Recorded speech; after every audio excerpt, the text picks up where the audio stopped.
Praise the lord. బాగున్నారా? Baptism ఎందుకు తీసుకోవాలో తెలుసా? మనం చర్చికి వెళ్తాం, ఫాస్టింగ్స్ ఉంటాం, సాంగ్స్ పాడుతాం, అన్నీ చేస్తాం దేవుళ్ళు. కానీ బ్యాప్టిజం తీసుకోరు కొంతమంది. నమ్మి విశ్వసించువారు రక్షింపబడును అని చెప్పారు దేవుడు.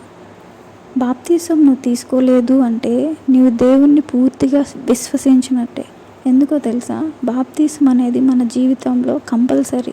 ఎందుకంటే బాప్తిజం ద్వారా మనల్ని పరిశుద్ధ ఆత్మతో నింపబడతాం. అన్నిళ్ళ నుండి వేరుపరుచుకొని నేను దేవుని సొత్తు అని తెలియపరచడానికి బాప్తిజం తీసుకోవాలి. దేవుని పరిశుద్ధ ఆత్మతో నింపబడాలి అంటే బాప్తిజం తీసుకోవాలి. బాప్తిజం అనేది దేవునికి ఎప్పుడూ దగ్గరగా ఉంచుతుంది. ఈ లోకంలో మనం పడిపోకుండా, అలాగే మనం మార్గం తప్పిపోతున్నాము అంటే పరిశుద్ధాత్మతో కంపల్సరీ మనం గద్దించబడతాం. ప్రభువైన యేసుక్రీస్తే యోహాను చేత బాప్తిజం తీసుకున్నాడు. అప్పుడు క్రీస్తుపై దేవుని ఆత్మ పావురం ద్వారా తాకుతుంది. అలాంటప్పుడు బాప్తిజం మన జీవితంలో ఎంత ప్రాముఖ్యమో ఆలోచించండి.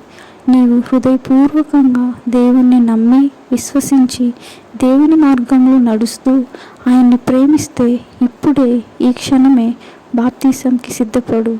దేవునికి దగ్గరగా జీవిస్తూ నిజమైన క్రైస్తవుడిగా ప్రకటించు. ఆమేన్.